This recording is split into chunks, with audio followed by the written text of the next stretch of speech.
Pinagkakatiwalaan ng mas maraming Pilipino, ABS-CBN News and Current Affairs. Panig sa katotohanan, panig sa bayan.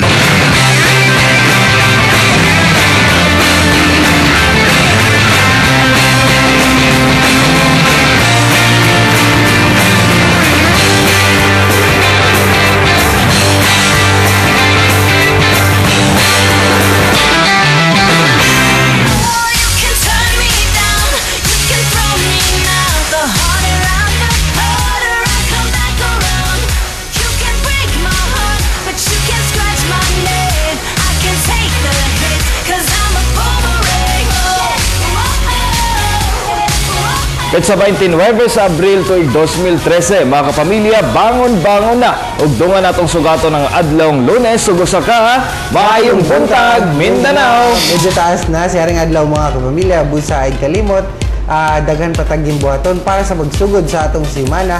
Busa ka rin palang daan, dapat lagsik mo Siyempre, andam ka sa atong mga trabaho for the week. Yes, sama ka diya, Francis. Speaking of daghang ginbuhaton, siyempre this week, mga kapamilya, atong gisaulog ang Labor Day. Siyempre, dunay Labor Day Jobs Fair diha sa Brisa Mall sa Gaisano Mall of Davao og diha sa SM City Ecoland karong Mayo 1. Busa mga kapamilya, adto na mo diha og i-prepare ang inyong resume og be presentable sa inyong pag-atubang sa inyong mga employers. Tama kanil, pero karon palang daan giauhag ang tanang nangita og trabaho nga mag-pre-register ng daan diha sa Gaisano Mall og sa SM Ecoland aron nga dili na malangan ang sa proseso sa pag-apply sa trabaho karong May 1. That would be Wednesday. Labi na, Francis, nga maabot sa 32,000 jobs ang gihanyag sa Department of Labor and Employment in partnership with ABS-CBN Davao sa atong mga job seekers this Wednesday. Busa mga kapamilya, adto lang mo diha sa SM City Ecoland og sa Gaisano Mall of Davao. Yan, sa lahing good news nilo, daghan sab sa atong mga kapamilyang Dabawenyo ang misalmot og mitubag sa atong panawagan nga mag-donate og dugo aron nga matabangan nato ang atong Red Cross nga makapundo og dugang dugo atol sa dugong kapamilya to diha sa Abrisa Mall nitong Sabado. Pero kung good news ka na, Francis, no, kini medyo bad news tungod kay dunay pagtaas sa presyo sa produktong petrolyo. Unahon nato diha ang pagtaas sa litro nga moabot sa 50 ngadto sa 70 sentimos kada litro ang posibleng itaas sa presyo sa gasolina. Samtang 35 centavos hangtod 45 centavos ang dugang sa diesel. Abril 20 ang pinakaulahing rollback sa presyo sa mga kumpanya sa lana.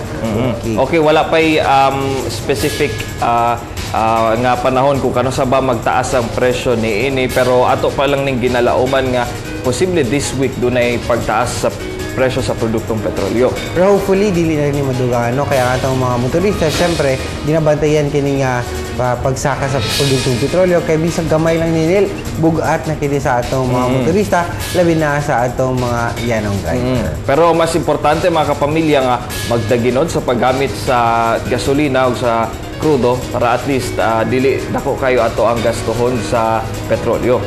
Pero dili lang gid nato i-focus ang atong kaugalingon sa bad news kay nga no dapat karong summer productive sa kung gikaingon kaganiya productive ta, dapat taghantag mabuhat bisan mismo diha sa atong mga balay-balay, diba? Pero kani ka si Claude sa mga kalingawan diha mismo sa inyong balay. Claude, good morning. Rise and shine. Good morning, Francis and Hernel. Daghan gud kay kalingawan. Syempre, una ka pangutan na sa inyo ha. Naba mo yung mga alagang pets? Syempre. Si Francis mahilig kay sa mga ero. Ginaunsa ba nimo pag-amuma ang imuhang pet, Francis? Syempre, istoryahon nimo na siya, Claude, nga sama sa tao. Gi mo sang ihatagan og proper grooming. Tama. Ug ingon po na nga to ang mga kapamilya kung nado kay pet no or na kay kung animal lover ka makatuon po do kag responsibility. Kana aton siren sa aton Consumer Watch. Dogs, fish o guban pa. Pipila lang kini sa mga gikahiligang himuong pets nga gawa sa makalingaw, makahatag sab sa imog sense of responsibility. Gani sumala sa mga eksperto ang pag-alaga og pets, ilabi na sa mga bata, makatabang sa pagdevelop ug pag-maintain sa ilang moral values, sama sa pag-handle og responsibility ug pag-value sa nature. Tapos natututo rin daw sila ng non-verbal communication. Kaya mas sensitive sila when it comes to social aspect. Kaya yung social aspect, nade-develop din. Yung paano take care. Gawa sa pagbaton og responsibilidad, ang pag-alaga og pets makawala sab og stress. Ug para sa atong mga chikiting, bagay kayo sa ilaha ang freshwater fish, sama sa goldfish, swordtail ug fighting fish. Kay gawa sa barato kini, low maintenance pa. Nagkantidad kini gikan 15 pesos ngadto sa 50 pesos, depende sa klase sa isda. Tas importante ang tubig, dili gikay ka ng ritso jud sa nawasa.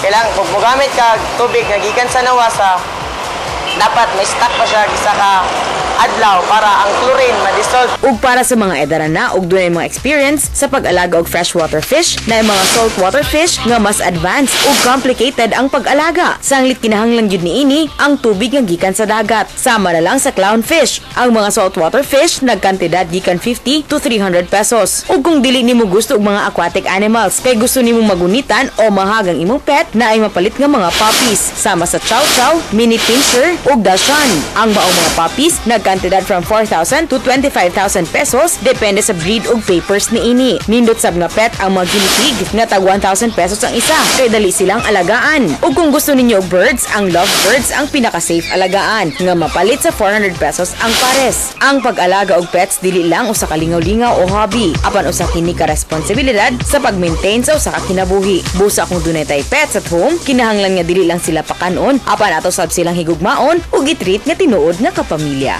Alang sa Consumer Watch, ako si Marjorie Dalipe. Who let the dog